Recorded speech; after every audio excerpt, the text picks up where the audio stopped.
Hello, everyone. Hello, YouTubers. It's Anonymous T. Hope you're having an amazing day today. So today we're talking Love and Marriage Huntsville. Today we are breaking down this scene that was between Destiny and Leticia last night that I was just over it, you guys. I was just absolutely over it. I could not take it. Again, those of you who wanted to black out, participated in the blackout, who do not want to watch OWN, again, on Instagram, there is the Love and Marriage Huntsville page that posts the pertinent clips that aired from the episode, you guys, if you guys want to check that out on social media. So there is that. So there was this scene between Destiny and Leticia where Leticia is obsessed with whether or not Melody SHARI apologized for intruding on Destiny's event, you guys. The event which people can go back and forth on whether or not the actual beauty supply store Madani is open, you guys. That apparently that was supposed to take precedence, even though I couldn't tell you what actually the event was supposed to entail.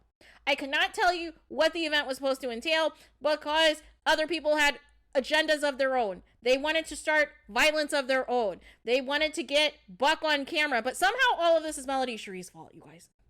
Somehow it is all Melody SHARI's fault. And so Destiny is, basically talking in circles and hypocrisies and everything else, and says that, she hasn't heard from Melody and that Melody has not apologized. But Martell apologized. He apologized, right? He apologized. So I guess that's okay. But then she says in the confessional that she doesn't really care about an apology unless your behavior changes, but it's okay to accept Martell's apology. So we already know what that's about, right? And then, Leticia again is doubling down on Phonics Unhooked's behavior. And, Leticia, is trying to make it seem like she's all good with Mel and that they had a conversation, but she's still using her mother to slander Melody SHARI. So what kind of friend is that, you guys? And talking about how she knows how to be cordial. Really?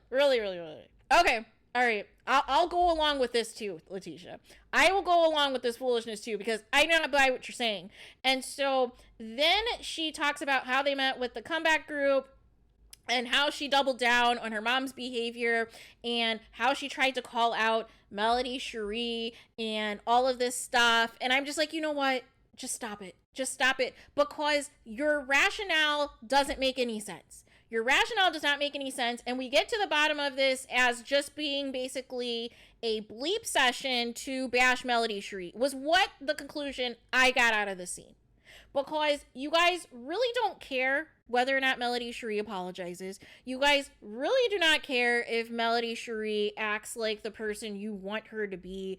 None of that matters. All you cared about really was the benefit you got from Melody SHARI. If we are keeping it a buck, Leticia, your benefit of getting Melody SHARI to network and get the connection to be in the grad chapter of Alpha Kappa Alpha Sorority Incorporated and get with Melody SHARI's connections that are in, different volunteer and charitable communities and this and that, so you could be more visible. Now all of that is cut off.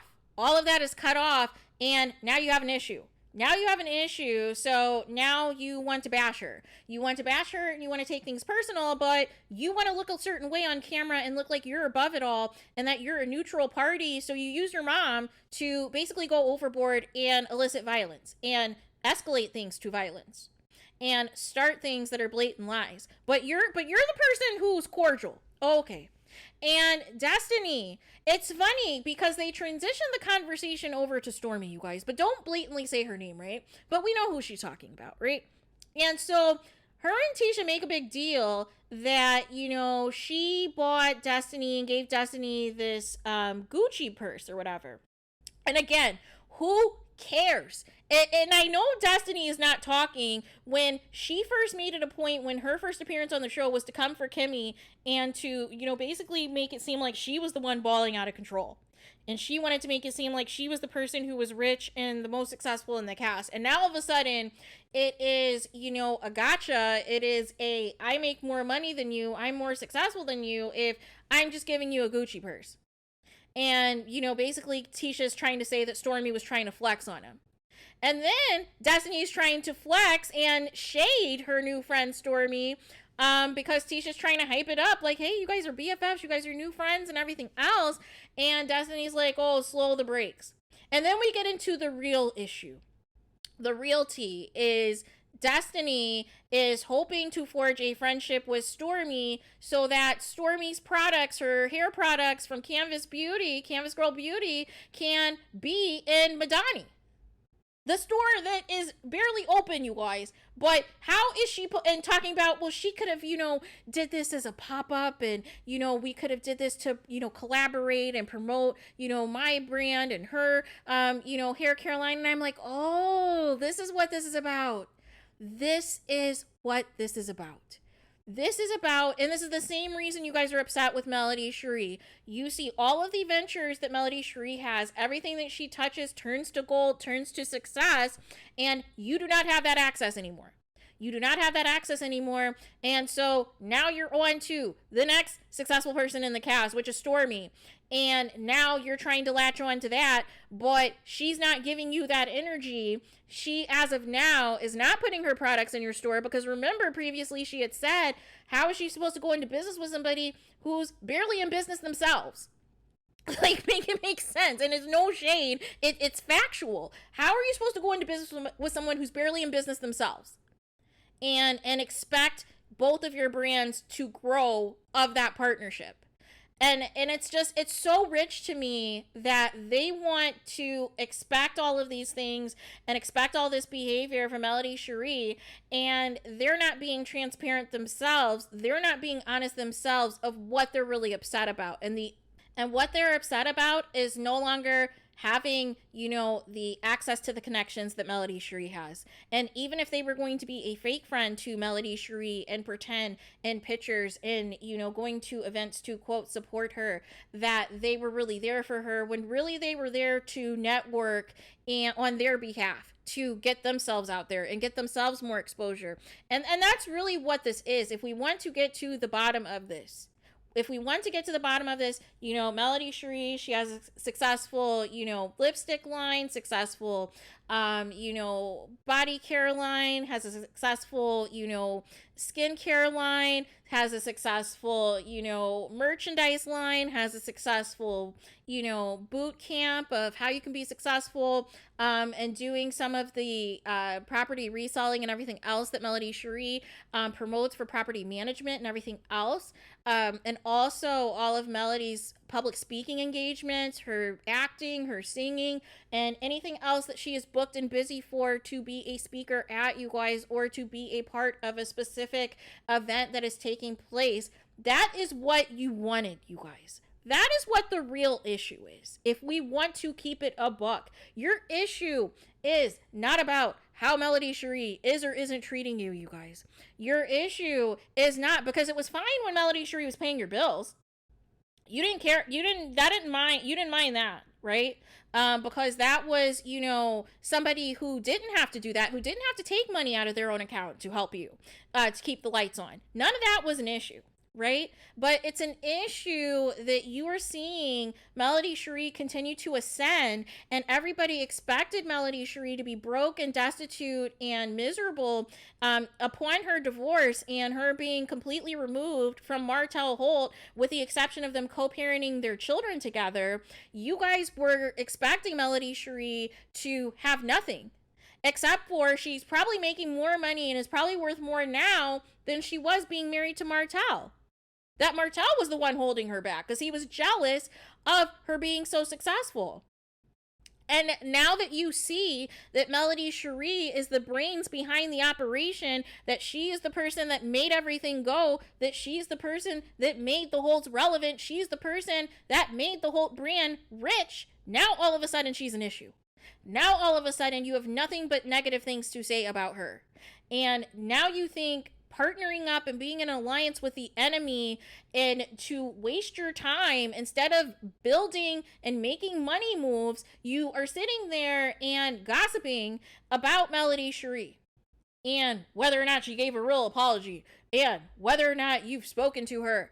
But nothing, no smoke for your mother, no smoke for anything. And then trying to be shady with Stormy, who is all about her business, who is all about her reputation and her brand, Why would she go into business with someone who's barely in business, you guys? So there is that. But let me know your guys' thoughts are. What do you guys think of, Destiny and Leticia and this weird conversation that they had that really just told me they're not upset about whether or not they're friends with Melody Cherie, but they're more upset about the fact of the access that they don't have to her anymore. They don't have the access to use anything that is happening in her personal life against her anymore. They do not have the access that Melody Cherie has with her connections, her celebrity connections, her charitable connections, and everything that has led to Melody Cherie having successful multiple streams of income, you guys. That is the real tea. That is the real issue at hand. And they thought that basically having this anti-Melody Cherie storyline was going to do wonders for them, was going to elevate them, was going to build their fan base more than Melody Cherie's 500,000 Instagram followers, you guys. And up to this point, nothing has panned out. Nothing has panned out into their favor, so they have to double down and stick with this negative Nancy narrative as it pertains to Melody Cherie, except where it's not paying dividends and it's not getting them closer to even being cordial or on decent terms with Melody Cherie, and they can't run her off the show. Whether or not there's an Atlanta spinoff in the works, you can't get rid of Melody Cherie. It's not going to happen. You're not going to try to do a Mariah Huck to her from Married to Medicine on Bravo. It's not going to happen. Whether you like her or not, she is the reason that you're on the show in the first place. So, what is going to come of this? What is going to come of this at this point? Is it going to continue to be a show where you guys are going to sit here and talk bad about Melody Cherie, or are you guys going to get in line? Are you guys going to get in line and get information and actually try to mend the friendship, or at least be cordial, so that we can stop doing this back and forth and this two-faced nonsense of just bashing her behind her back? Like, I'm just over it. So there is that. But please let me know what you guys think in the comments. What you guys think of, this sit down between Destiny and Leticia that I felt really just didn't amount to anything other than they're mad at Melody Cherie because she is not broke and destitute and continues to ascend, and because she's not acting the way that she wants them, they want her to, now that just gives them an excuse to continue to hate. And then throwing shade at Stormy because Stormy is not going to just, promote her brand anywhere just to give you some publicity. So there is that. But please let me know your guys' thoughts in the comments. Please do not forget to like, comment, and subscribe. Hit the notification bell so you're notified the moment I post new content on my channel. And with that being said, I'll talk to you guys again very soon.